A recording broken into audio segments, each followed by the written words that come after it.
Talking about money in a relationship can be uncomfortable.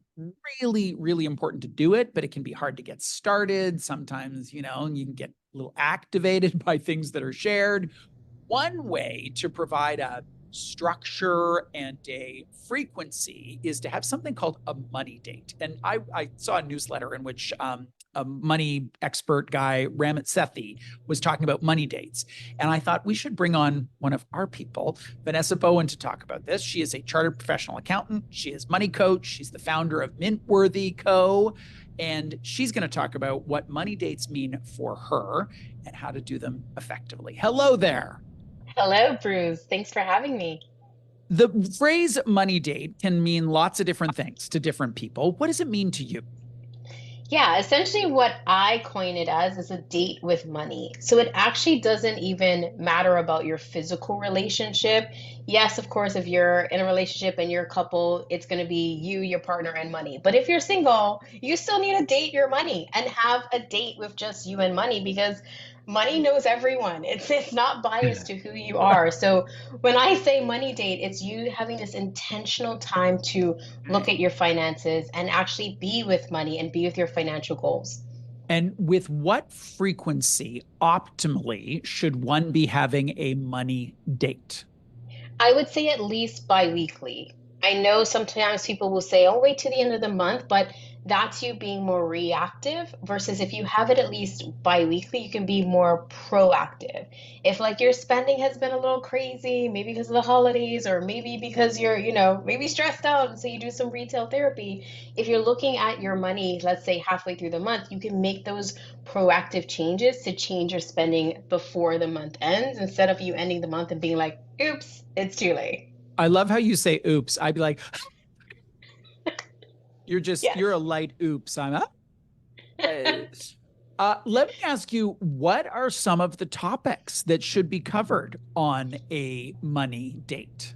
Yeah, such a great question. I think first and foremost, you got to look at where you're at versus your financial goals. Hopefully, you've set some. So, looking at how far have you come? Do you need to maybe course correct, or there's some adjustments, or maybe your life has taken a shift. Maybe you've had a big life change, and now you have to change the goals that you set at the beginning of the year or a month ago.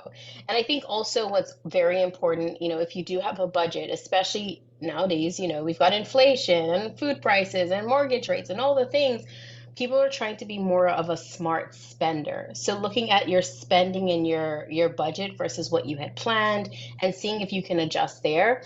And then one kind of I'll say different topic that I like to throw in is your mindset or that emotional component of money. Like, what fears are you feeling? What stressors are you having around money? Like, definitely talk about that, especially with your partner, because Mm. if you don't, I always say that could lead to financial infidelity. Ooh, what do you mean by financial infidelity? Well, Bruce, when you like go and you shop, but you Oh, I don't do tell. not have any. I'm not saying What? you What specifically, but yeah. Oh, you mean the second credit card that I have that Dennis knows nothing about? yes, Yeah. yes, Okay. that All one, right. That. Okay. That. Okay. Yeah, He knows yeah. So Sethi has a very organized agenda. When he talks about money dates and a duration, I couldn't believe he's got like 5 minutes to celebrate. I don't know, 7 minutes to review last month, a certain number of minutes to plan for next month. What do you think of that approach? Are you agenda oriented or are you kind of free flow? I'm more free flow, like definitely my husband and I have our money dates every Sunday morning. So we set aside an hour, but there's no specific agenda because I think every week it changes, especially with where our life is at or where our goals are at or what investments we want to shift and change. So we set the specific time, but then the agenda is really just us diving in. We definitely look at where our spending and where our money is gone versus our budget, where we're at versus the plan, but there's no like set agenda inside of that hour time frame. How did the money dates, I'm going to use the partner example here. How did Yeah. those money dates evolve over time? So you are a Mhm. relatively new parent. Hooray for you. Thank Congratulations. you. I can imagine that there are things that you talk about, things that you are fearful about, that when you did not have a child sleeping and snoring nearby, you didn't think so much about. How do you think those money dates evolve over time? Yeah, that's such a great point. And they've definitely evolved. Now we're looking at like we actually in our budget have a separate line for our daughter, like Aria, like how much are we spending on her, on like diapers and like all of those things. And when she gets older for childcare. So definitely I would say our money dates have shifted to then obviously incorporate her, but also look at, okay, what's the impact now of having a child on our goals? Do we need to maybe shift one or two of our, future goals to accommodate putting her in like Montessori or private school sooner rather than later? Like all these things that I was not thinking about just, 9 months Yeah. ago has Yeah. really shifted like where we're spending our money and also like how we're saving and how we're investing. It's definitely more intentionality in terms of like what we're doing as a family. When you think about the word date in a relationship context, it's like, oh, we're going to go for a walk at the beach. We're going to go see a Hollywood blockbuster. We're going for dinner. Like it's really connotes this very positive feeling. Some of the topics on money are not so positive, right? There could be something that's happened in the preceding week that you need to use this as an opportunity to address with your partner. What are some ways into something, bringing something up that might be contentious, that might be fraught? Yeah, it's a great point. And I think it starts with like that setting that base of what this money date is for. And for me and my husband, for instance, we already know there's no judgment, there's no judgment zone.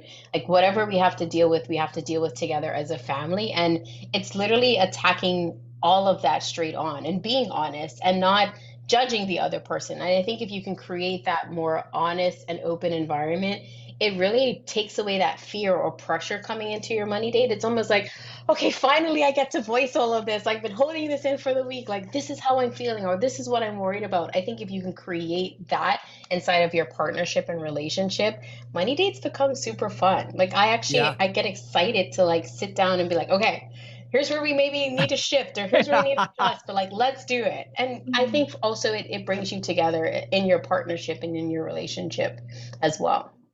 Who takes notes in your money date? If there's items to catalog, I love that you're smiling and laughing here. Who takes notes?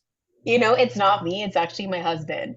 Yeah, it's See, not me. And he'll like send an email after. So yeah, I'm not this that is the one. summary of our conversation, and you agreed to. Thank you so much. Yeah, yeah. If there's things that have to be done, yep, he'll email me. Make sure you do this because I forget. Right. One of the things that we talk a lot about at Credit Canada is money habits. So there are things Mm. that are point in time decisions. There's things that you do every once in a while, but what seems to matter more are the habits that you have that you do every day or every week. How does that weave into some of the systemic things that a couple or a family might need to alter in order to achieve those goals that you're talking about? Yeah, it's so true. And it can be difficult to create a habit around having a money date, especially from the beginning. I always say try to make it fun, but always think of what's the end goal here. Like this is really for you and your partner to become one or get on one page and actually achieve your financial goals. So many times we'll say this is what we want to do, but we don't do it. And having that money date is that actual designated intentional time to do the thing, to look at your money, to shift your spending. And when you think of it like that, for me, I would say it really puts you more connected to the purpose behind the date. And it makes the habit or creation of the habit easier because you're more focused on that end goal, not that, like, oh my gosh, I have to sit here and talk about money. Mm, Think about the mm. end goal, always the end You goal.